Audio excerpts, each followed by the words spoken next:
Como hemos venido estudiando en la teología paulina, todo lo que corresponde a las cartas de Pablo a las diferentes iglesias de Asia, empezamos con la carta de Efesios. Ahí tenemos la introducción. En el canal en YouTube pueden encontrarse la introducción y la primera parte que ya la puse ahí, sin las intervenciones de ustedes, como les decía hace un rato, sino meramente con la participación mía y las imágenes. Ahí lo pueden repasar con más, con más herramienta que solamente el audio. El capítulo 1, versos 1 al 2, fue lo que vimos en estas últimas dos clases, y ahí fue donde aprendimos que Dios Padre planeó la iglesia. Eso fue lo que nos enseñó el texto en el capítulo 1, versos 3 al 6, que el Hijo pagó por la iglesia, pagó el precio de la iglesia, sabemos que con su sangre, eso lo vimos en el capítulo 1, versos 7 al 12, y que Dios, el Espíritu Santo, protege a la iglesia, eso lo vimos en el capítulo 1, versos 13 al 14, para cerrar el capítulo 1, del verso 15 al 23, con cómo es la oración por conocimiento y poder, o sea, cómo debe ser la oración. Recordemos que la carta a los Efesios habla del cuerpo de Cristo, cómo se compone el cuerpo de Cristo. Por tanto, ahora vamos a entrar a lo que es el capítulo 2. En el capítulo 2, lo que nosotros vamos a aprender, vamos a estudiar, en los versos 1 al 10, tiene que ver con el material de construcción de la iglesia. En el capítulo 2, versos 11 al 18, vamos a ver el método de construcción que Dios utilizó. Y en el capítulo 2, versos 19 al 22, vamos a ver el significado de la construcción. Eso es lo que vamos a empezar a estudiar hoy. E iniciamos entonces con el capítulo 2, viendo lo que es el material de la iglesia en los versos 1 al 10. Hice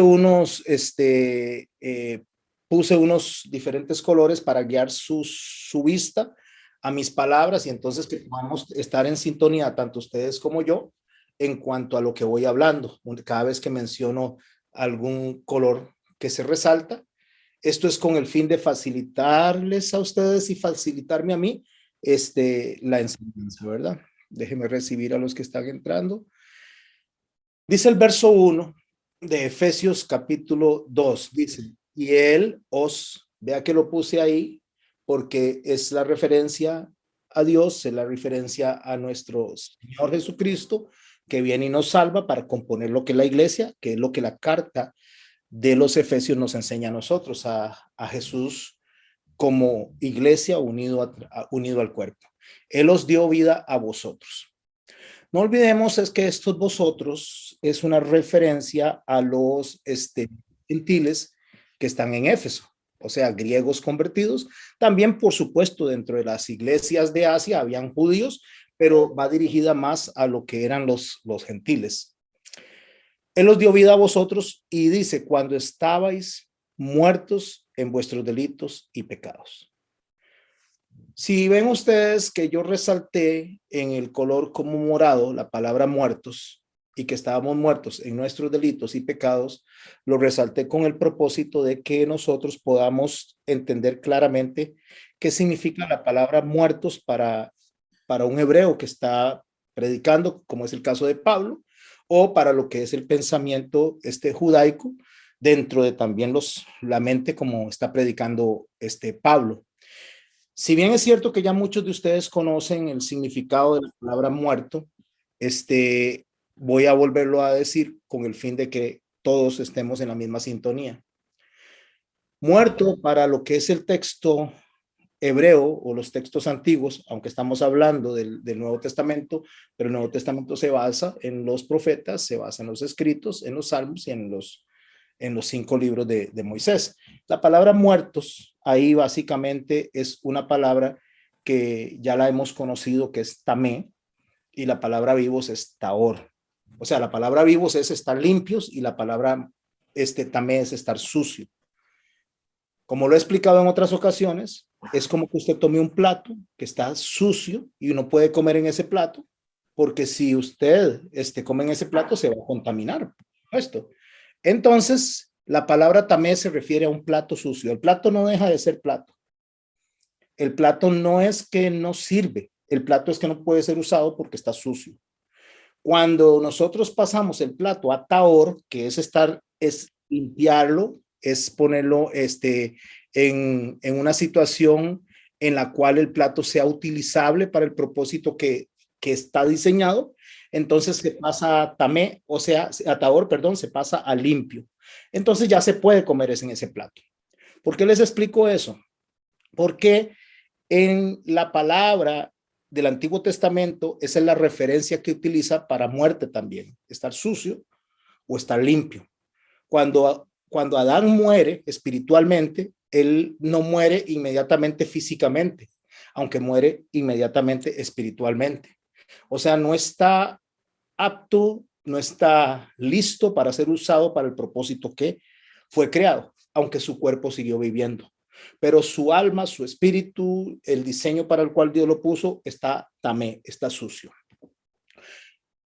Cuando el Señor viene y nos rescata, nos pasa a nosotros de donde estamos muertos en delitos y pecados, nos pasa entonces de muerte a vida, o sea, de estar sucios a estar limpios. Eso se llama santificación, o sea, nos lava con su sangre. ¿Por qué la palabra muertos no la definimos o no se dice como la decimos nosotros si no tenemos que verla de esa manera? Porque si no, entonces no vamos a entender muchos de los textos, incluyendo las cartas a los Corintios, cuando Pablo hablaba de que habían personas que estaban durmiendo, o sea, estaban en modo que no era efectivo para cumplir un propósito.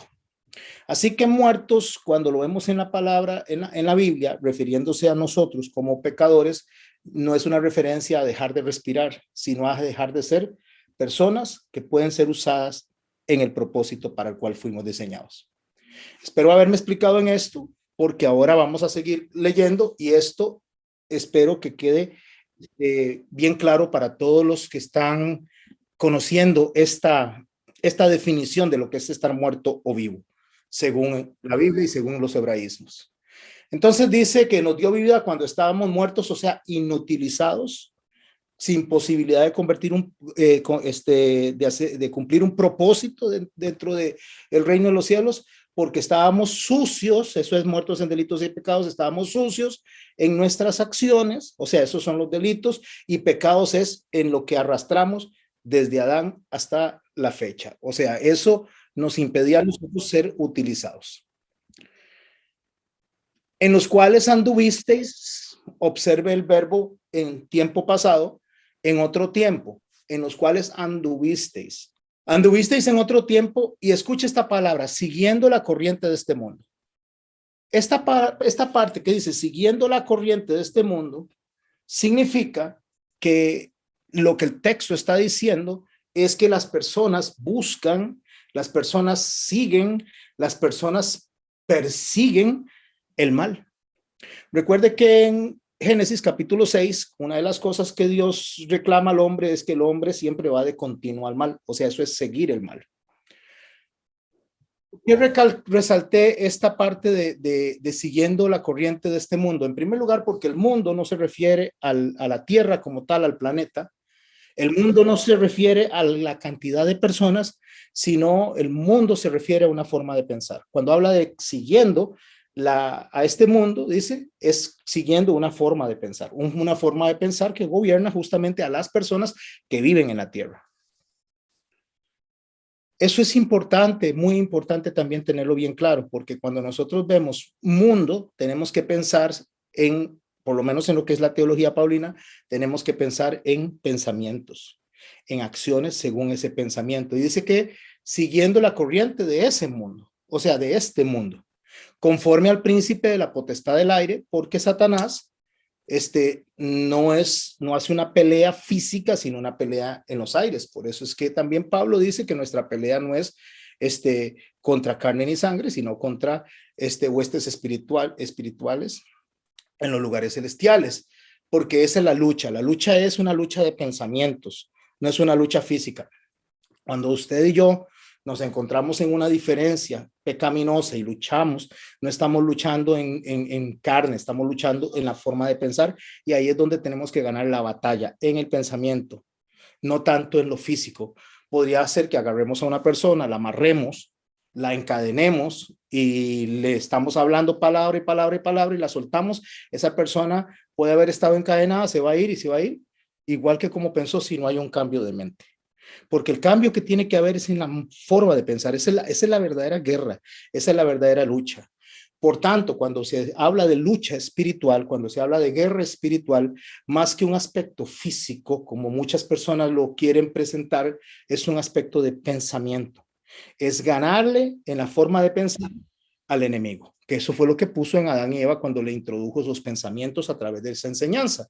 Entonces, ¿cómo le ganamos al enemigo? Como dice en Filipenses en el capítulo 4, cuando dice que nosotros tenemos que pensar en todo lo agradable, en todo lo justo, en todo lo bueno, en todo lo que es de buen nombre. Ahí es donde nosotros ganamos la batalla. Cuando alguien nos hace un daño, entonces nosotros no pensamos mal, sino que pensamos bien para esa persona. Cuando alguien nos desea mal, nosotros le deseamos bien. Cuando alguien nos maldice, nosotros le bendecimos. Esa es la guerra, esa es la verdadera lucha que tenemos. Porque la lucha, conforme a la potestad del aire, dice, en los que el espíritu ahora opera, en los hijos de desobediencia, ¿en cuál desobediencia opera? Justamente el espíritu que nos pone a nosotros en lucha, en guerra, para tratar de sacarnos del propósito de Dios y ponernos en un estado de tamé. Estoy hablando de un estado de suciedad, donde los pecados y los delitos nos tienen a nosotros o nos ponen a nosotros inoperantes. O sea, no podemos participar o operar debidamente dentro de lo que es el reino de los cielos. Bueno, mi hermano y mi hermana, para no enfocarme en un montón de mandamientos, el Señor nos dio a nosotros algo muy sencillo para poder tener presente cómo debemos de pelear y cuál es lo que tenemos que tener concentrado a respetar con el fin de que nosotros no caigamos en desobediencia. El primer mandamiento dice: amarás a Dios por sobre todas las cosas. Sabemos que es el mandamiento más poderoso que hay. Y el segundo mandamiento es amar al prójimo como a nosotros mismos, que va ligado justamente del primer mandamiento. No podemos amar al prójimo si no amamos a Dios. Y si amamos a Dios, por efecto vamos a amar al prójimo. Si hacemos esto, todo lo demás se va a cumplir aquí. No vamos a mentir, no vamos a robar, no vamos a chismear, no vamos a hacer. Todos los demás mandamientos se obedecen obedeciendo esto. Entonces, cuando nosotros estamos muertos en delitos y pecados, cuando nosotros estamos separados, es porque no tenemos el espíritu que nos ayuda a nosotros a cumplir con el propósito de Dios. Cuando el Señor viene y nos pone a nosotros el espíritu, nos sella con el espíritu, nos saca de donde estamos muertos, nos da vida, entonces tenemos con el Espíritu Santo la capacidad de cumplir, de obedecer a Dios, cosa que no podemos hacer sin el Espíritu Santo. Pero ahí es donde hay un problema. Pero también, aun cuando estamos salvos, aun cuando hemos sido perdonados, podríamos nosotros en el día a día desobedecer y no cumplir el propósito de Dios. Entonces ahí es donde Pablo dice: ustedes eran, ustedes anduvieron, ustedes ahora ya no siguen en ese control. La potestad del aire es el control en el cual estaban, porque ya Satanás no tiene control en nosotros. Si nosotros por alguna razón no queremos perdonar, si nosotros por alguna razón queremos hablar mal de las personas, o sea, todo lo que hagamos lo hacemos porque lo hacemos de manera voluntaria, no porque no tenemos la capacidad. Estoy hablando de los sellados, salvados por el Espíritu Santo. No es porque no tengamos la capacidad de decirle que no al pecado. Nosotros tenemos la capacidad de decirle no al pecado, pero nosotros pecamos, podríamos decir, porque queremos, porque si nosotros quisiéramos no pecar, nosotros podríamos no hacerlo, porque el poder que opera en nosotros es el poder que operó en Cristo para resucitarlo de los muertos. O sea, lo que Pablo está diciendo es que el poder es extraordinariamente enorme, enorme como para poderle decir no a las acciones, como para poder decir: de esto yo no participo. Entonces, si yo participo de cosas que son contrarias a Dios, si yo participo de conversaciones, si yo vengo y participo en cualquier área, póngala hasta en enseñanza, si yo vengo y enseño lo que no es de Dios, no es porque yo no tenga ni el conocimiento, porque aquí está escrito, ni porque no tenga la capacidad, sino porque me conviene más la forma esta para efectos personales. Y ahí es donde Pablo también dice que en aquel tiempo habrán hombres amadores de sí mismos. Entonces él dice que eso éramos nosotros, entre los cuales también vosotros vivimos en otro tiempo con los deseos de nuestra carne. Carne ahí es humanidad. Ahí no está hablando de solamente el pecado, sino que es justamente nuestra debilidad humana, lo que Pablo le llama que él le pidió a Dios que le ayudara, dice, miserable de mí, porque lo que quiero hacer no es lo que hago y lo que hago no es lo que quiero. Entonces que él le dijo, basta en mi gracia. O sea, esa humanidad que nosotros tenemos, ese aguijón que nosotros tenemos, que Pablo lo tenía también, es nuestras propias debilidades. No significa, mis hermanos, que ustedes y yo, una vez que el Señor nos salva, una vez que el Señor nos redime, una vez que el Señor derrama su sangre con nosotros, sobre nosotros y nos limpia, ya nosotros no estamos facultados, ejemplo, para no mentir. No, sí, todavía la mentira puede salir de nuestra boca. No quiere decir que no vayamos a dejar de murmurar así. No, hay un esfuerzo que tenemos que hacer. Hay un esfuerzo que tenemos que hacer agarrados del Espíritu Santo, porque justamente la carne, nuestra debilidad humana, nos pide a nosotros actuar contrario al carácter de Dios, pero el espíritu que mora en nosotros nos pide a nosotros que actuemos como Dios. Esa es la pelea entre dos naturalezas, que es la carne o nuestra debilidad humana y lo que es el espíritu de Dios que está luchando en nosotros.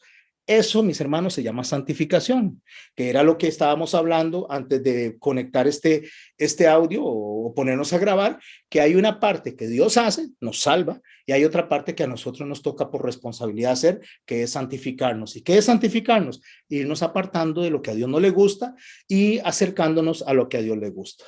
Entonces dice que en otro tiempo nosotros éramos eso, haciendo la voluntad de la carne y de los pensamientos, y éramos por naturaleza hijos de la ira, lo mismo que los demás. Hijos de la ira era que éramos por naturaleza sujetos a condenación eterna, lo mismo que los demás. Ok, eso lo vamos al verso 3, pero ¿qué estamos analizando en el verso 3?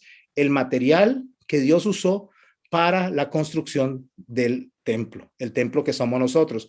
Entonces, ¿qué material estamos viendo nosotros que Dios usó? Si a ustedes le preguntan a algún ingeniero y le dicen a ustedes, ¿con qué se construyó su casa?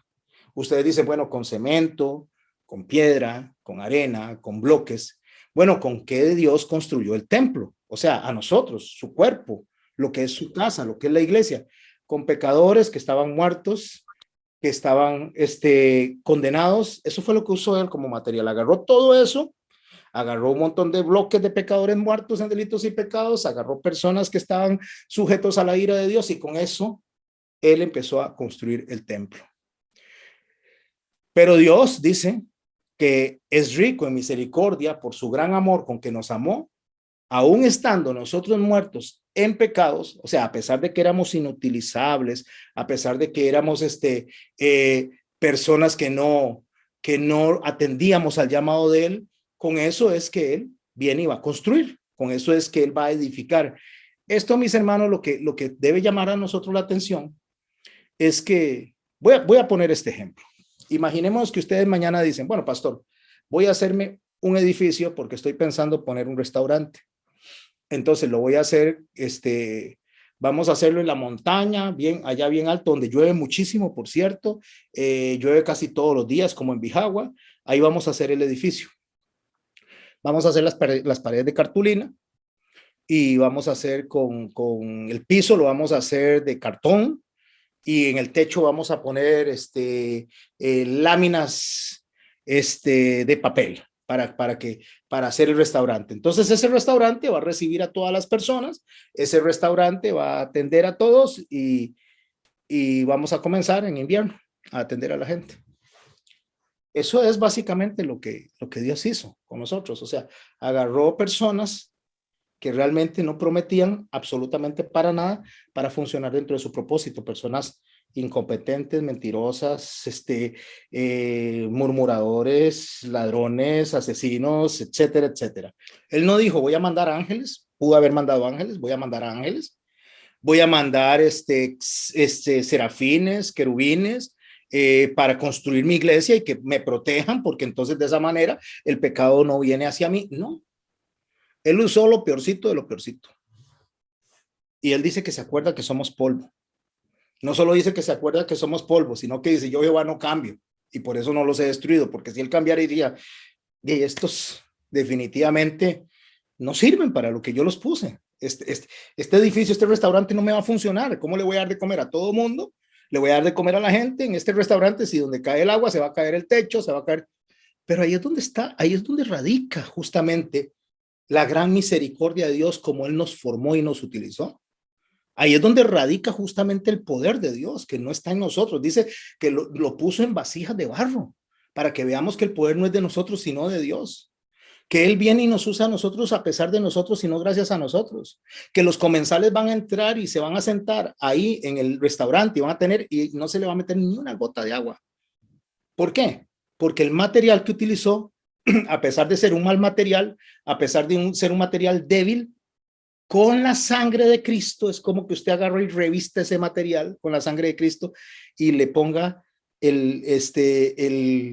la capa de protección o el impermeabilizante más fuerte que se pueda encontrar. Estoy tratando de usar esas alegorías para que podamos ver lo que significa el material con que él está construyendo. Porque la primera pregunta es, ¿por qué no mandó el mensaje a través directamente de los ángeles? ¿Para qué nos usó a nosotros? Bueno, justamente eso es lo que hace que él se vea tan maravillosamente grande. No solo porque ya él es grande, no solo porque él es poderoso, sino porque él viene y utiliza lo que cualquier otra persona hubiera desechado y hubiera dicho, esto no sirve. Y dentro de nosotros, que tenemos nosotros pecadómetros y creemos nosotros que nosotros somos los más buenos y los más maravillosos, dentro de nosotros él dice, y a los más débiles es a los que yo pongo en mejor posición. Esto, mis hermanos, lo único que puede hacer a nosotros es llevarnos a gratitud. Es llevarnos a gratitud delante de Dios, porque en lugar de usar a los coros celestiales, lo está utilizando usted y me está utilizando a mí. ¿Y cómo hace para eso? O sea, ¿cómo hace para que el material de construcción pase de ser un material blando, un material liviano, un material que no es de buena consistencia? Así es como lo dice, nos dio vida juntamente con Cristo, o sea, nos fusiona a Cristo. Para que nosotros, que somos papel, para que nosotros, que somos cartón, para que nosotros, que somos cartulina, se vuelva un material fuerte, fuerte, recubiertos por la sangre de Cristo. Eso dice que hizo él para que el material que utilizó malo se volviera un material bueno. Entonces nos dio vida juntamente con Cristo, por gracia sois salvos. Ahí es donde él viene y pone la marca. Ahí es donde él dice, no porque tuvieran nada que aplaudirles, no tienen ningún mérito. Ustedes, Dios los está usando, ustedes, Dios lo fusiona a Cristo, llámese Cristo la obra completa, ¿verdad? Llámese Cristo la obra de Dios hecha para redimir no solo a la humanidad, sino también a toda la creación. Esto es hecho por gracia, dice. O sea, nadie tiene ni la capacidad, ni el valor, ni el mérito para poder servir a Dios a través de sus propias fuerzas, porque no puede. Pablo dice que ni quieren ni pueden, o sea, no se puede. Por eso él recalca que somos hechos material de construcción para Dios dentro de la iglesia por gracia. Y dice el verso 6, y juntamente con él nos resucitó. Cuando hablamos de resucitar, pregúntese esto, mis hermanos. Recuerde que estamos hablando de lo que es realmente el estado de muerte o el estado de vida dentro del concepto hebraico. Usted, personalmente, usted se murió. Cuando llegó al Señor, se murió literalmente. Su físico fue que agarraron, lo enterraron y lo sacaron, ¿verdad? Que no fue así. Porque Él no está hablando de nuestro físico. Él dice, y Él nos resucitó. Dice, ¿por qué nos resucitó? Porque lo que está hablando es de donde estábamos en un estado de incompetencia, de donde estábamos en un estado de incapacidad. Él nos da vida, nos limpia con la sangre de Cristo, nos reviste y nos capacita. ¿Nos capacita para qué? Dice, nos resucitó, a eso se refiere, y asimismo nos hizo sentar para eso.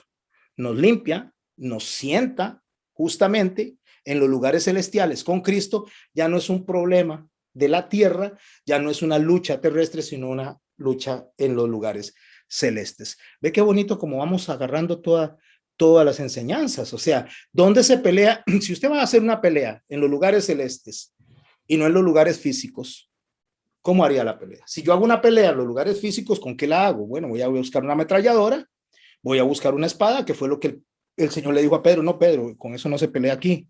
Eso no es lo que se utiliza aquí. Entonces, ¿con qué peleamos nosotros en los lugares celestes? ¿Cuál es la herramienta eficaz que Dios me dio a mí y le dio a usted para pelear la batalla en los lugares celestes? La oración, ¿correcto? ¿Otro más? ¿Se acuerda bueno, se acuerda no porque no sé si escucharon la prédica, pero cuando van a conquistar a los de Moab, que viene y le dicen al rey de Judá, que le dice, quédense quietos, y entonces Dios peleará por ustedes, ¿qué era lo que tenían que hacer ellos mientras Dios peleaba? Adorar. Adorarlo, ¿no? Adorar, alabar y cantar. Entonces, para pelear en los lugares celestes, mis hermanos, ustedes y yo debemos de pelear adorando y cantando. Vea qué interesante cómo lo dice Santiago. Cuando habla de ponerle aceite al hermano, más, o sea, el aceite es una representación del Espíritu Santo, pero está hablando más de la oración. ¿Qué es lo que tenemos que hacer nosotros cuando estamos tristes? Cantar, mis hermanos, adorar al Señor para que el Espíritu venga y ministre en nuestros corazones. Entonces, ahí nos hizo sentar en los lugares celestiales con Cristo para que nosotros cumplamos un propósito. Y eso está en el verso 7, para mostrar en los siglos venideros. ¿Cuáles son los siglos venideros? Pablo está en el primer siglo y de ahí para adelante, donde nos incluye a nosotros, para mostrar en los siglos venideros las abundantes riquezas de su gracia en su bondad para con nosotros en Cristo. Oiga, qué importante. ¿Qué tenemos que mostrar nosotros hacia afuera como iglesia? Porque está hablando ya de la iglesia, está hablando del material de la construcción, agarró el material de construcción, que era un material debilito, le dio fortaleza, lo puso a la par de Cristo ese material, o sea, nosotros ya reforzados con la sangre de Cristo para anunciar las riquezas de su gracia y de su bondad.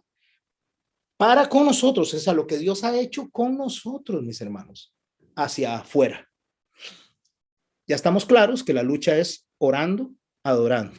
Ya estamos claros que es eso. Estamos claros que la lucha es alabando mientras Dios es el que pelea en los lugares celestiales a través del Espíritu Santo, que es el que nos guía a nosotros a toda verdad. Pero ¿cómo yo muestro las riquezas de su bondad para conmigo? Entonces ya me está dando otra herramienta de pelea, me está dando otra herramienta de lucha y dice, mostrar las riquezas. O sea, para mostrar las abundancias de la riqueza. ¿Qué es mostrar? ¿Qué entienden ustedes por mostrar?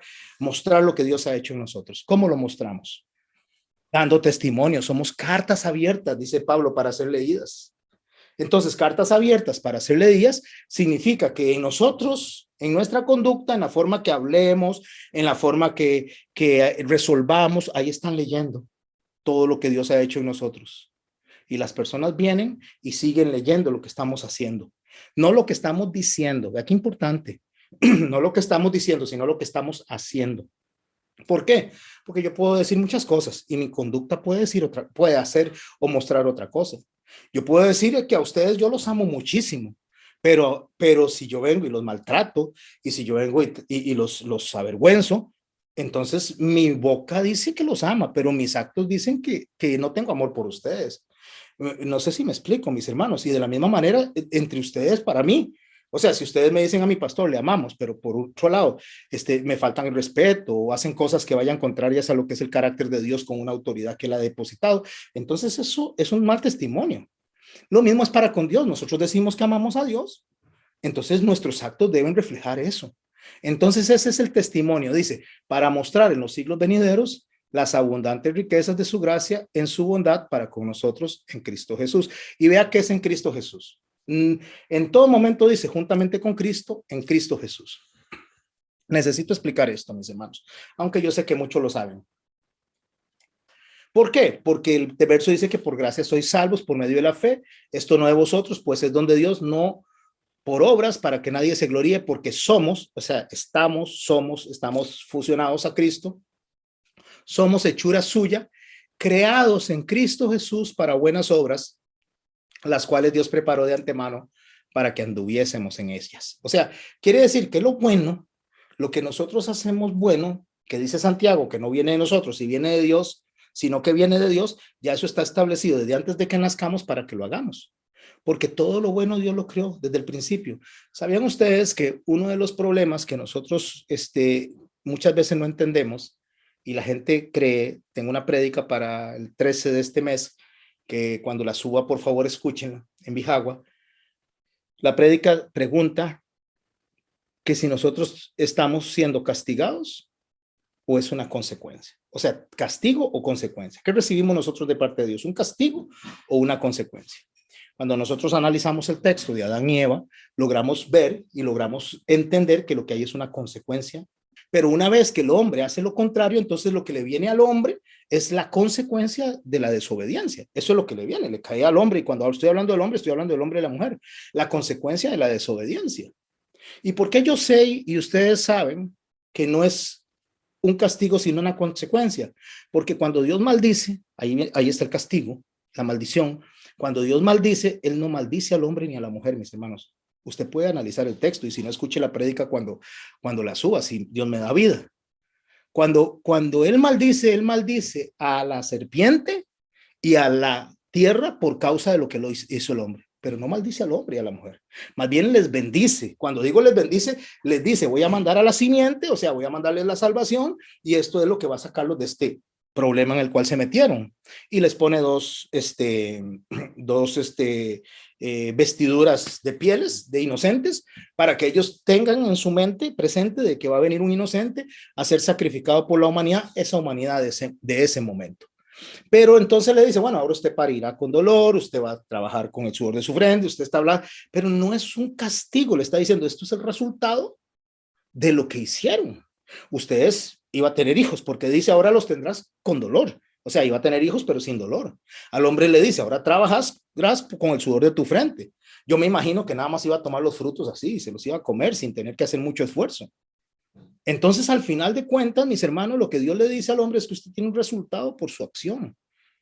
Ahí es donde nosotros podemos distorsionar la palabra de Dios y nosotros no entender que lo que estamos recibiendo nosotros como humanidad no lo merecemos, porque es el resultado de nuestros actos. Estoy hablando de Adán y Eva. Ellos tuvieron la culpa, pero nos contagiaron a nosotros hasta la fecha. Ejemplo, voy a poner un ejemplo. Imaginémonos que usted tiene uno de esos chiquitos y que usted le dice al chiquito, se hace usted un buen queque de chocolate, tal vez de unas 3 capas hacia arriba, y usted le dice a su hijo, bueno, mañana nos comemos el chocolate porque hoy terminé muy tarde, el queque está caliente, si te lo comes así y son las 10 de la noche, más bien le va a causar dolor de estómago. Bueno, perfecto, no se lo coma, mañana que esté frío lo ponemos y por ahí de las 10 de la mañana, 9 de la mañana nos comemos el pedacito de trozo de pastel con café o con refresco, o con lo que lo coman. Pero ahorita no, porque me agarró tarde. Se va y se acuesta a dormir. Entonces viene el chiquillo, se levanta en la noche, por ahí de las 12 de la noche, porque terminaste a las 10, 11 de la noche, espero que se durmiera, se levanta en la noche, abre la refri y se come así mera tajada, una buena esquina del pastel. Al día siguiente le da un dolor de estómago, amanece con dolor de estómago, amanece con mal de estómago, la tripa se le infla para todo lado y empieza a sentir ese dolor. Usted se levanta y dice, ¿qué le pasó? Entonces él no le dice nada, se esconde y le dice, con que comiste del pastel que te dije que no comieras. Estoy tratando de trasladarlo al Edén. Con que comiste del pastel que te dije que no comieras. Bueno, ahora vamos a tener que llevarte al hospital. Entonces lo llevan al hospital y cuando lo llevan al hospital le van a tener que hacer un lavado de estómago porque el pastel se le quedó atravesado ahí y fue demasiado lo que comió y se le infló todo, entonces le meten una manguerilla ahí para sacarle todo eso porque se le trabó la tripa y entonces vienen y le van a meter unas inyecciones para desinflamarle. Todo eso le causa dolor. Todo eso le causa dolor más del dolor que ya tiene del estómago. Pero usted no quiere que le pase eso a su hijo. Usted no quiere que le esté pasando por eso. Entonces usted le dice, es que vea, mi chiquito, como te comiste eso, entonces ahora vas a pasar dolor y lastimosamente te tenemos que inyectar y te tenemos que poner estos medicamentos durante 8 días hasta que se te quite esta gran intoxicación que te dio.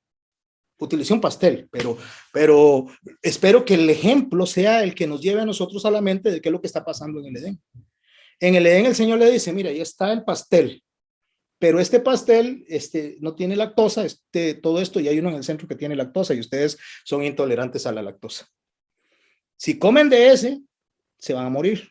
No solamente les va a doler la barriga, sino que se van a morir. Pero pueden comer de todo esto. Pero el chiquillo se levantó en la noche y se fue y comió el pastel con lactosa. Entonces le dice, bueno, ahora te tengo que llevar al hospital. Y ese proceso de hospital se llama santificación. Hasta que venga el médico y entonces lo cure totalmente y lo resucite. ¿Qué es resucitarlo? Limpiarle el estómago para ponerlo nuevamente en las condiciones correctas para que pueda ir a la escuela, para que pueda atender las diligencias de la casa, porque mientras tanto ahí está tirado el chiquillo, agarrándose la barriga y no puede hacer nada. Pero para que eso pasara, mis hermanos, para que nosotros no volvamos a que nos caiga tan mal eso, tan mal el pastel, al grado de llevarnos a nosotros al hospital y a la cama, a un grado de estar en estado de muerte, entonces Él viene y nos fusiona a Jesucristo para que tengamos la pastilla de intolerancia a la lactosa, para que no nos mate, aunque nos da un poquito de dolor, no nos mate. ¿Por qué? Porque somos hechura, creados en Cristo para buenas obras, las cuales Dios preparó de antemano para que anduviésemos en ella. ¿Qué son las buenas obras? El mundo, todo lo que Dios nos dio es para que estemos bien. Pero ¿qué es estar en Cristo? ¿Qué es estar fusionados a Cristo? Vean esta imagen, mis hermanos, espero que la estén viendo bien. A la izquierda ustedes están viendo unas frutas. Estas frutas ustedes las pueden distinguir perfectamente. Estas frutas en el centro hay kiwi, aquí arriba hay sandía, aquí a la izquierda hay papaya, aquí abajo hay piña. Ahí las podemos distinguir todas esas frutas. Esto es algo que se llama algo heterogéneo. Nosotros éramos así.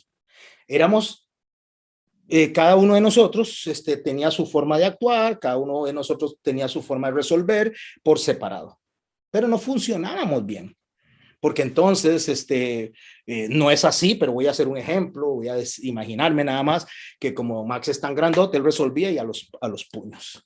Entonces agarramos y nos resolvemos a los puños. Pero tal vez Cheney, que no es tan alta, ya no respondía a los puños, pero se escondía detrás de una cerca allá y le metía un flechazo a alguien donde pasaba. O tal vez alguien tal vez funcionaba de otra manera y digamos que Doris hace una sopita y entonces le echaba algo a la sopa para que le dañara el estómago al otro y así era como resolvía. Lo que quiero decir, mis hermanos, es que se resuelve con el hígado, con el enojo, con la ira, así se resolvía. El Señor viene y nos salva a nosotros, pero si nos salva y no nos fusiona a Cristo, entonces nosotros vamos a resolver dentro del reino de los cielos a nuestra manera. ¿Cómo es resolver a nuestra manera? Ser más buenos o querer ser más buenos que Dios. Entonces, perdonar lo que Dios no perdona o rechazar lo que Dios no rechaza. Lo que quiero decir con esto es, mis hermanos, entonces que nosotros separados, entonces cada uno va a pensar totalmente diferente. Entonces uno dice, no, a la iglesia no se puede entrar con pantalones. El otro dice, no, la mujer no puede andar con el pelo corto. O sea, ese es el pensamiento humano resolviendo a la manera humana, aunque ya ha sido pasado de muerte a vida, me explico. Pero estamos, o sea, cada uno funciona diferente. ¿Qué es lo que hace cuando nosotros éramos y ahora somos unidos a Cristo? Nos agarran y nos echan aquí en la licuadora, ¿la ve? Y licúan todas las frutas.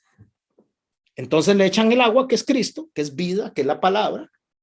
Le echan bastante agua, que es lo que nos guía a nosotros a la verdad y nos enseña y nos licúan. Entonces, como en la iglesia, como unidad, tenemos que funcionar como un cuerpo. Tenemos que funcionar como la mente de Cristo. O sea, nos vemos permeados en la manera de pensar de Cristo, que es el agua. Y entonces, de esa manera, ya ahora, cuando usted le da un vasito a alguien que entró, a alguien que está ingresando a la iglesia, usted le da un vasito de fresco, le va a hacer bien. Porque todos pensamos como Cristo, no pensamos cada uno como nos da la gana. Ya no va a llegar Max a golpear a la gente. Dice, Max tal vez se enoja y el otro le dice, no, mi hermano, tranquilo, hay que pasar por alto la ofensa. Ve, ya no va a llegar Doris y le va, no es que está pasando nada de eso, ¿verdad? Vuelvo a aclarar, o sea, van a decir, estos hermanos de la iglesia, de la congregación son bien malucos. No, ya no va a llegar y le va a echar eso. ¿Por qué? Porque le dicen, no le echemos eso.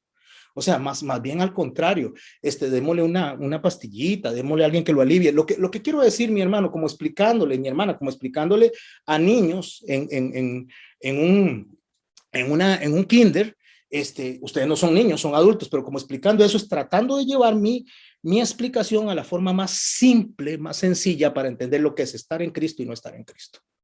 Estar en Cristo es que funcionemos todos con un solo propósito. Y no estar en Cristo es que cada uno coja por su lado. Bueno, resulta que hoy en día la mayoría de las iglesias, y estoy hablando de iglesias a título humano, no a la iglesia de Cristo, la mayoría de las iglesias funcionan así, cada uno por su lado. Entonces hay 46,000 denominaciones que no han entendido que el cuerpo de Cristo es uno. uno solo que debe funcionar junto, en perfecta sincronía, y cada uno jala por su lado. Entonces, uno piensa que sí se hace una cosa, el otro piensa que sí se hace otra, pero no se pesa a la luz de lo que el Señor dijo que sí es o no es.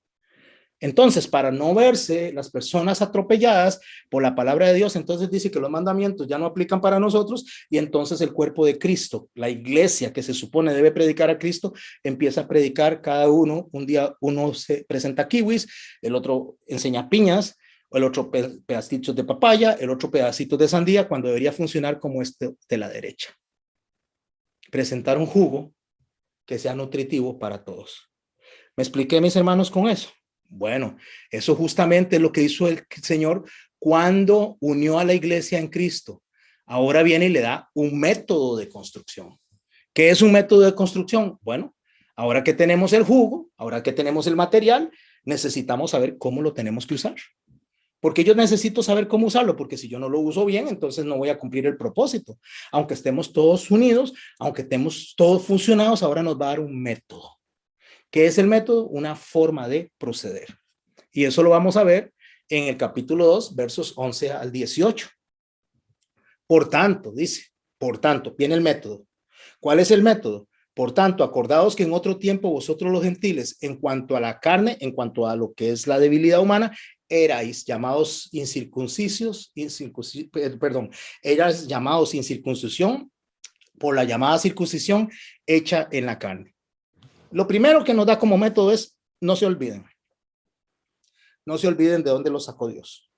De hecho, Pablo, dentro de la teología del no olvidarse, así le voy a llamar a ese primer método, el no olvidarse, el mantenerse recordando, dice en 1 Corintios, en el capítulo 10, dice que todas estas cosas fueron escritas como advertencia para que no hagamos lo mismo que hicieron ellos.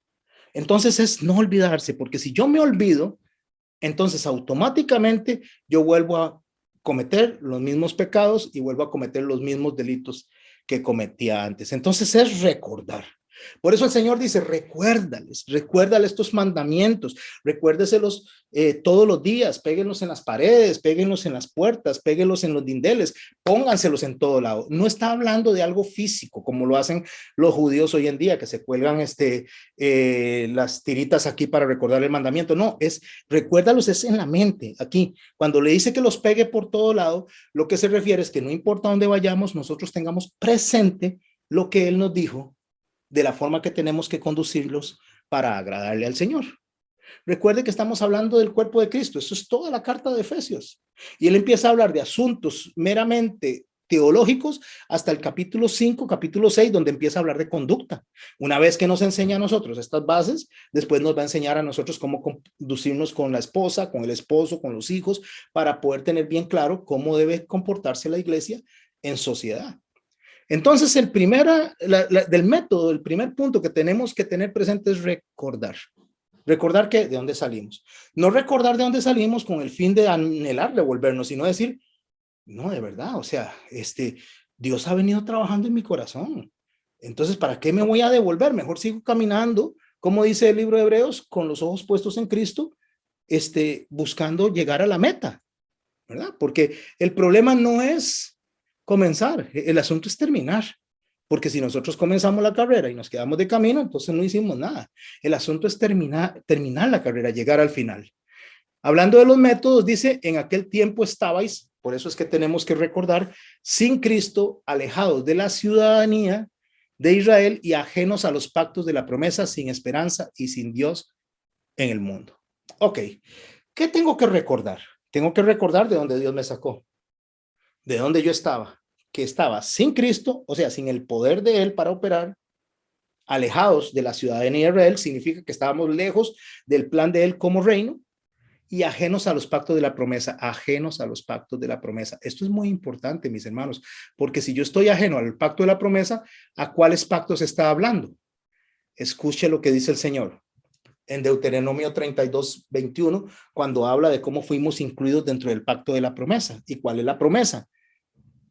Dice en Deuteronomio 32, 21, ellos me movieron a celos en lo que no es Dios, refiriéndose a los judíos, a Israel como tal, a Israel como nación, Me provocaron a ira con sus ídolos. Yo también los moveré a celos con un pueblo que no es pueblo.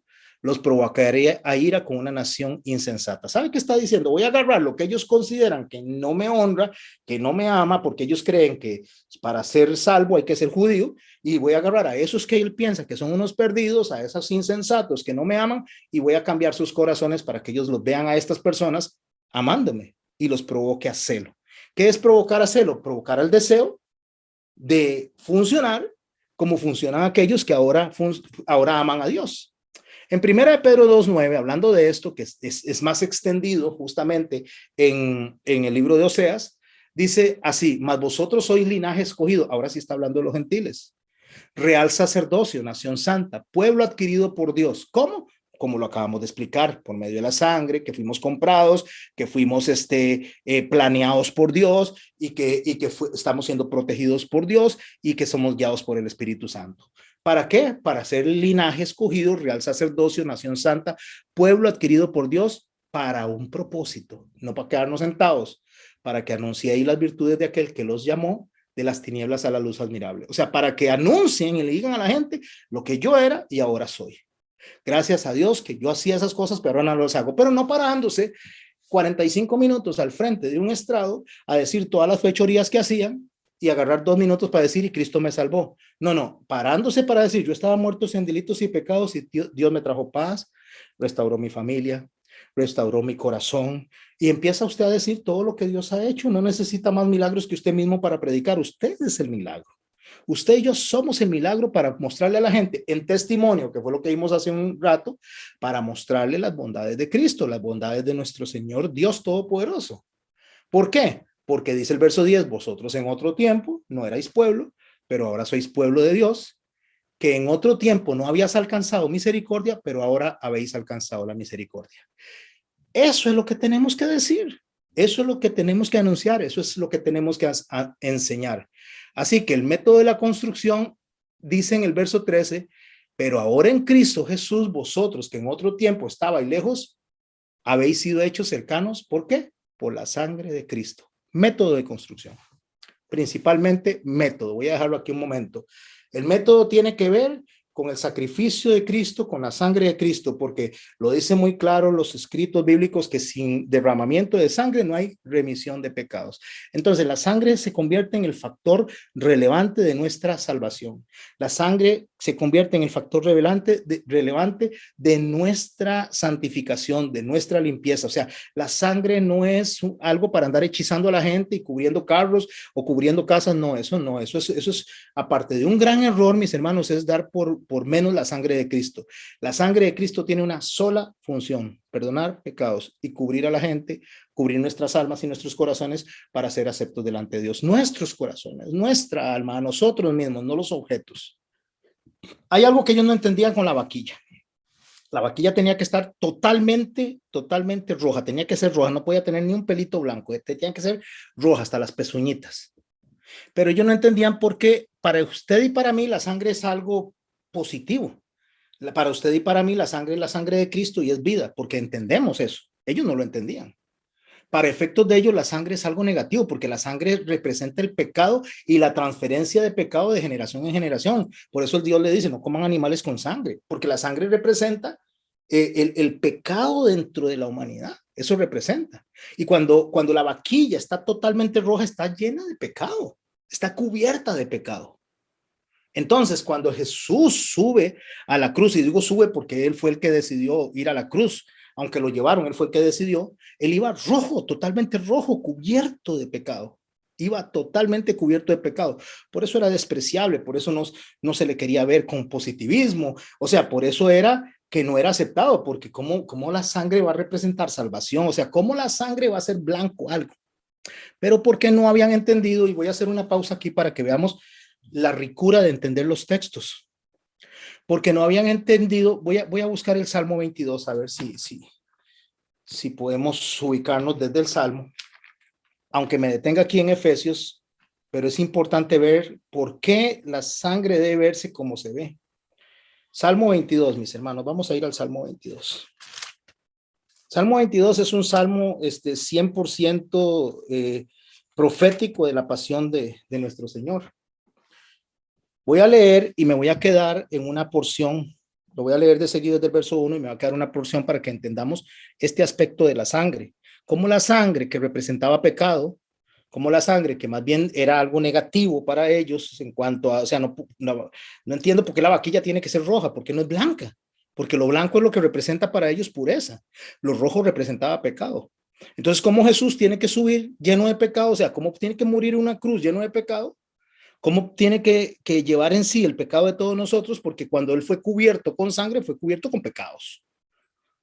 Entonces, al final de cuentas, ¿cómo es eso para entenderlo nosotros?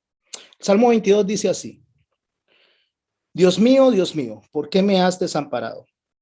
¿Por qué estás tan lejos de mi salvación y de las palabras de mi clamor? Eso es lo que el Señor está diciendo en la cruz. ¿Por qué me has abandonado? Eloi, Eloi, lama sabactani, es una proyección profética a la cruz.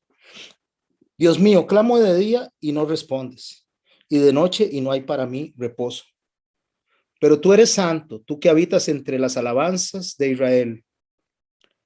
En ti esperaron nuestros padres y esperaron y tú los libraste. Clamaron a ti y fueron librados. Confiaron en ti y no fueron avergonzados. Y escucha el verso 6, por favor. A este subráyelo. Mas yo soy gusano y no hombre, aprobio de los hombres y despreciado del pueblo. Cuando él dice ahí, gusano, dice gusano y no hombre, aprobio de los hombres y despreciado del pueblo, está proyectándose a Jesús también. Y él está hablando del Coccus Ictus. El Coccus Ictus es un gusano de color escarlata. De hecho, el gusanito, ahora no, ahora se usan tintes hechos químicamente, pero en ese entonces el Coccus Ictus, que era un gusanito escarlata, rojizo, se agarraba y se machucaba todos los gusanitos y se sacaba tinte de ellos y entonces las telas blancas se tenían de color rojo o púrpura. ¿Verdad? Eso era para púrpura, no, rojo o carmesí, esa es la palabra correcta, rojo carmesí. Entonces se cubrían porque eso era lo que se utilizaba, lo utilizaban las personas, los reyes, para vestirse y valía mucho ese Coccus Ictus. Cuando él menciona que yo soy gusano y no hombre, aprobio del hombre y despreciado de mi pueblo, del pueblo, él se menciona ese Coccus Ictus. Pero ahí quedaría muy sencillo, decía, sí, un gusanito de esos. Pero déjeme decirle unas características del Coccus Ictus. Déjeme decirle algo de ese gusano escarlata. El gusano escarlata, cuando ya va a tener bebés, o sea, no son bebés, son gusanitos, son huevitos, ¿verdad? Cuando el gusano escarlata va a tener a reproducirse, él busca una madera áspera. Él busca una madera que tenga endijas. O sea, no busca algo liso, sino que busca y se mete entre las endijitas para protegerse ahí mientras está en la madera áspera. Entonces él se adhiere a la madera. Cuando los gusanitos nacen, o sea, los animalitos nacen, entonces el Coccus Ictus empieza a segregar una sustancia carmesí, que es el color que él tiene, esa sustancia que lo caracteriza a él, del cual sacan el tinte. Y los gusanitos se comen de esa sustancia. Mientras él les derrama la sangre, los bichitos están comiendo, o sea, están alimentándose de eso, adentro del bichito, del Coccus Ictus. Cuando ya toda la sangre ha sido consumida, el Coccus Ictus se vuelve blanco. Y cuando se vuelve blanco, los gusanitos se le comen la carne y se comen a la mamá, al gusano Coccus Ictus. Y ellos se reproducen para entrar de nuevo en este ciclo. Cuando nosotros vemos la sangre de Cristo, si no la vemos con cuidado y no la entendemos, no entendemos para lo que es, mis hermanos y mis hermanas, el Señor se adhirió a una cruz, donde su espalda rozaba con esa cruz, totalmente expuesta, los tendones, los músculos, incluso la columna vertebral, todo estaba expuesto y él se rozaba en esa cruz, derramando la sangre en el lugar donde estaba. Para limpiarnos a nosotros, para que nos alimentemos de esa sangre, para que nosotros podamos ser aceptos delante de Dios a través de esa sangre. Y una vez que él se queda sin sangre, nosotros no lo comemos a él. Por eso él dice, y agarra el pan y dice, partan este pan y beban este vino, que este vino representa la sangre y este pan representa mi cuerpo. Háganlo hasta que yo regrese. Él no dice, apartan este pan y beban esta sangre para que cubran el carro, para que le hagan una capa a los chiquitos.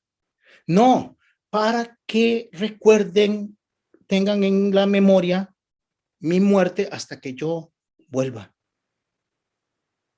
Por eso es que, mis hermanos, nosotros tenemos que entender muy claro cuál es la función de la sangre de Cristo y cuál es la función de nosotros. Porque una vez que nosotros somos cubiertos en nuestra alma, en nuestro corazón por la sangre, para que no nos vean los ejecutores de justicia como sujetos para mandarnos al fuego eterno, sino que nos vean la sangre de Cristo y nos vean limpios, nos vean habilitados. Pero vea qué interesante, mis hermanos. Nos ven cubiertos de sangre. ¿Y la sangre qué representa? Pecados. Pero resulta que nos ven cubiertos con la sangre de Cristo, nuestra alma cubierta con la sangre de Cristo, nuestras culpas cubiertas con la sangre de Cristo, que no tiene pecado. Porque no fue María recibida, o sea, no recibió el cigoto de José, sino el del Espíritu Santo. Entonces, esa conexión que había hasta Adán, a través de la sangre, no la tenía el cigoto, el óvulo de María, sino que recibe del Espíritu Santo y nace Jesús con una sangre pura, santa, inmaculada, en un cuerpo que ni siquiera se podía podrir porque tenía otro ADN. Él la derrama, él viene y nosotros somos cubiertos por la sangre y él dice, ahora sí, cómanse mi cuerpo. O sea, coman este cuerpo para que se alimenten. ¿Y quién es el cuerpo, mis hermanos? ¿Cuál es el cuerpo que nosotros comemos de Cristo? Nosotros unidos a él en la fusión que les enseñé en el batido, donde estamos licuados con él y somos una iglesia. Por eso, mis hermanos, si no nos amamos los unos a los otros, no hemos pasado de muerte a vida. Si no nos perdonamos los unos a los otros, nosotros estamos muertos en delitos y pecados. ¿Sabe por qué, mi hermano? Porque no damos por valor la sangre de Cristo. Porque el valor de la sangre de Cristo no es de una forma como si fuera un hechizo. El valor es efectivo, es para salvación, para redención de los pecados y para ponernos a nosotros aceptos delante del trono de Dios. Por eso el verso 13, dentro del método de construcción, dice, pero ahora en Cristo Jesús, vosotros que en otro tiempo estaban lejos, o sea, no eran aceptos, habéis sido hechos cercanos. ¿Por qué?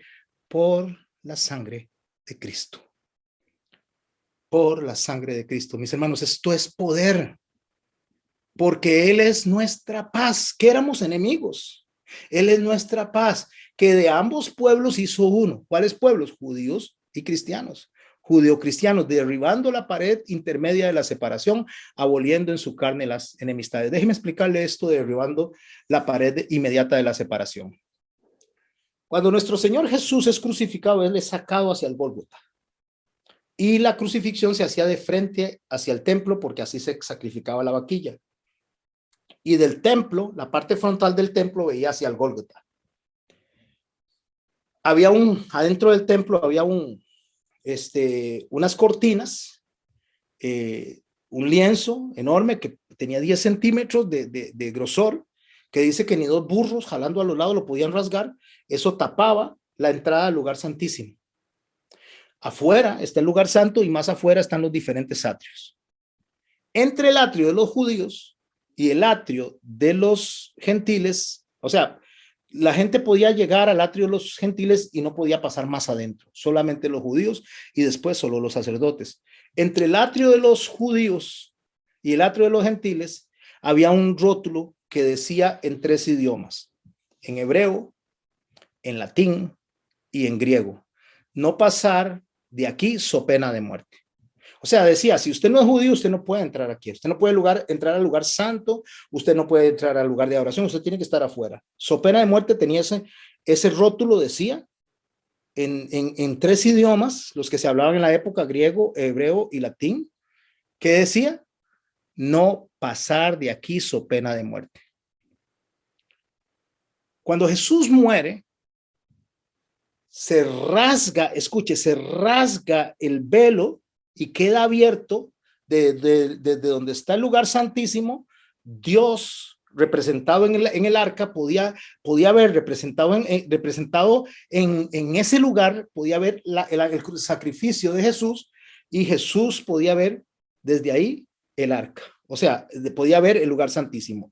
Eso se cruzaba ahí recordando la promesa que se hizo a Abraham cuando el horno y la antorcha se cruzaban en medio de los animales muertos como promesa de salvación.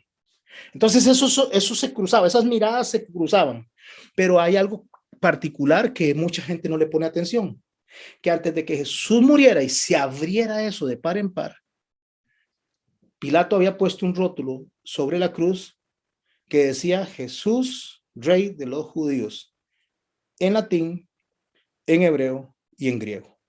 O sea que el rótulo que decía que no pueden entrar, una vez que se parte a la mitad el velo, una vez que se rasga la mitad del velo, el Señor entra justamente de una manera simbólica con todos nosotros al templo y dice, ahora sí pueden entrar conmigo. Salmo 24, si lo quieren leer. Ahora entra el Rey de Gloria. ¿Quién es el Rey de Gloria? Él es el Rey de Gloria, mis hermanos. El Señor que vino y nos salvó a través de su sangre y nos hizo entrar al lugar santísimo junto con Él. Y por eso es que nosotros podemos acceder. Por eso es que cuando dice derribando la pared intermedia de la separación, está diciendo la enemistad de judíos y gentiles ya no existe en Cristo. Aboliendo en la carne las enemistades, está diciendo lo que los judíos como los veían a ustedes y ustedes como ven a los judíos, ya eso no existe. Ahora, ¿dónde encontramos toda esa información? ¿Cómo podemos saber todo eso? En la ley y los mandamientos expresados en ordenanzas. Por eso el que dice que los mandamientos no aplican para hoy, mis hermanos, está más mal que el chiquito de la Llorona que no aparece. Y le digo más mal que el chiquito de la Llorona porque Jesús dijo cuándo no funcionaban los mandamientos. Los mandamientos permanecen, las ordenanzas permanecen, y hay algunos estatutos que se le daban al pueblo mientras estaba en el desierto, algunas cuestiones que tenían que ver básicamente durante ciertos periodos, y eso sí va cambiando. Pero el mandamiento expresado en la Biblia, Jesús dice que hasta que pasen el cielo y la tierra, dice, estas palabras pasarán, o estos mandamientos. Y quien no enseñe de estos mandamientos, aún el más pequeño, dice, no será llamado o no tendrá un lugar de relevancia en el reino de los cielos. O sea, tendrá un lugar de insignificancia. Yo decía en una prédica que creo que fue este fin de semana, que salga a la calle y observe el cielo, y si el cielo está ahí, Jesús dijo que hasta que eso pase, esto vale. Por lo tanto, si usted sale y ve el cielo, esto vale. Dice que hasta que la tierra pase, esto vale. Por lo tanto, si usted sale y se arrodilla y toca la tierra, esto sigue valiendo. Lo que quiero decir, mis amados hermanos y mis hermanas, es que si no se ha terminado el cielo y no se ha terminado la tierra, los que dicen que ya eso no aplica para nosotros están muy mal. Y si se está enseñando eso, dice, insignificantes son en el reino de los cielos. Entonces, ¿para qué dijo expresadas los mandamientos y las ordenanzas? Para crear en sí mismos, dice, que de dos, un solo y nuevo hombre haciendo paz. O sea, que de dos pueblos, judaísmo y cristianismo, Dios levanta un solo pueblo o levanta un solo hombre. ¿Quién es ese solo hombre? Cristo. ¿Quién es ese solo hombre? La iglesia. Por eso es que Efesios habla de la iglesia, la composición de la iglesia y las labores de la iglesia. Porque eso lo hizo mediante la cruz. Verso 16. Reconciliar con Dios a ambos en un solo cuerpo, matando con ella las enemistades. Y vino y anunció, dice, las buenas nuevas de paz a vosotros que estabais lejos y los que estaban cerca, porque por medio de él, los unos y los otros tenemos entrada por medio del mismo Espíritu al Padre. Dice así, volvió pues, verso 7 de Juan 10, volvió pues Jesús a decirles, de cierto os digo, yo soy la puerta de las ovejas. Todos los que antes vinieron a mí, ladrones son y salteadores, pero no los oyen las ovejas. Habían 12 puertas alrededor de la ciudad. Todas las puertas se cerraban. Había que abrirlas para que entrara cada uno de los que se necesitaba que hicieran alguna diligencia dentro, la puerta de las ovejas, la puerta de las aguas. Pero hay una puerta que siempre estaba abierta constantemente, nunca se cerraba. Se conoce como la puerta de las ovejas. La puerta de las ovejas permanecía abierta, y cuando el Señor dice, yo soy la puerta de las ovejas, se está refiriendo a que él permanece abierto, o sea, siempre llamando a la salvación, siempre llamando al arrepentimiento, siempre invitando a las personas a acercarse a él. Los que no hacen eso, dice, son salteadores. O sea, los que no están abiertos a la misericordia hacia las otras personas, esos son ladrones. porque Él siempre está abierto. Escuche lo que dice en el verso 9. Yo soy la puerta, refiriéndose a esa puerta. El que no entrare, el que por mí entrare será salvo. O sea, entra a la ciudad y es salvo, y entrará y saldrá y hallará pastos. Cuando Él dice entra a la ciudad, quiere decir que una vez que entra, está protegido por la ciudad y puede estar en la ciudad, puede salir y hallar pastos. O sea, entra y sale significa que somos salvos, y una vez que somos salvos podemos vivir en el mundo. Cuando digo en el mundo, estamos hablando dentro de las personas, pero nosotros podemos saber cómo lidiar con eso. ¿Por qué podemos lidiar con eso? Bueno, mis hermanos, podemos lidiar con eso porque el Espíritu Santo nos guía a toda verdad. Entonces entrará y hallará pastos. El ladrón no viene sino para hurtar, matar y destruir. Yo he venido para que tengan vida y tengan en abundancia, y la vida en abundancia es conocer al Padre y conocer al Hijo. Yo soy el buen pastor, dice, el buen pastor da su vida por las ovejas, más el asalariado, o sea, el que está porque le den plata, el que está por ver esto como un negocio, el que quiere aprovecharse de las ovejas. El asalariado, dice, no es el pastor. ¿De quién no son propias las ovejas? No son de ese que se está haciendo pasar por un pastor y no es el pastor. Él no es el pastor. Esas personas no son pastores. Los que se enriquecen del cuerpo de Cristo, de la iglesia de Cristo, para su propio beneficio, no son pastores, dice. Porque estos, cuando ven venir el lobo, dice, dejan a las ovejas y salen huyendo. O sea, una vez que vienen los peligros, salen huyendo, cogen para otro lado, hacen otra cosa, pero no se quedan con las ovejas hasta el final, hasta morir con esas ovejas. Entonces viene el lobo, las arrebata y a las ovejas y las dispersa, o sea, las manda para todo lado, las dispersa. El lobo es Satanás, que cuando llega a un lugar dispersa a las personas, y el pastor que permite eso, el pastor que ese es a lo que él se está refiriendo, ese no es el pastor, dice. Eso es un asalariado que huye, porque no le importan las ovejas. Pero el 14, mi hermano y mi hermana, esto es hermosísimo. Yo soy el buen pastor y conozco a mis ovejas, y las mías me conocen, las conozco y me conocen. Así como el Padre me conoce y yo conozco al Padre y pongo mi vida por las ovejas. También tengo otras ovejas que no son de este redil, refiriéndose a gente alrededor del mundo. Aquellas también debo traer, oirán mi voz, habrá un rebaño y un pastor. Por eso, dice, por eso me ama el Padre, porque yo pongo mi vida para volverla a tomar. Nadie me la quita, sino que yo de mí mismo la pongo. Tengo poder, y por eso lo puse en grande, tengo poder para ponerla y tengo poder para volverla a tomar. Este fue el mandamiento que recibí de mi Padre. Dejamos lo que es el significado de la construcción para la otra quincena y nos quedamos acá. Dejo de compartir en este momento para que hablemos alrededor de este tema. Creo que Giovanni levantó la mano. Quiero levantar a ti mis manos, maravilloso Jesús, milagroso Señor. Llena este lugar de tu presencia, a descender tu poder a los que estamos aquí. Creo en ti, Jesús,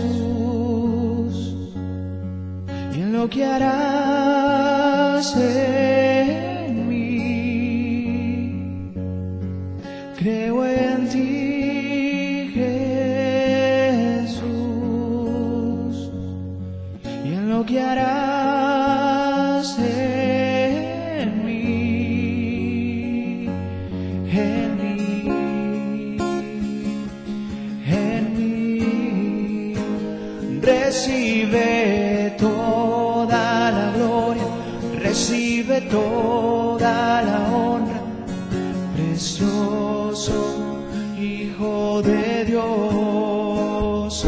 Recibe toda la gloria, recibe toda la honra, precioso Hijo de Dios. Quiero levantar a ti mis manos, maravilloso Jesús, milagroso Señor. Llena este lugar de tu presencia y a descender tu poder a los que estamos aquí. Creo en ti, Jesús, y en lo que harás en mí.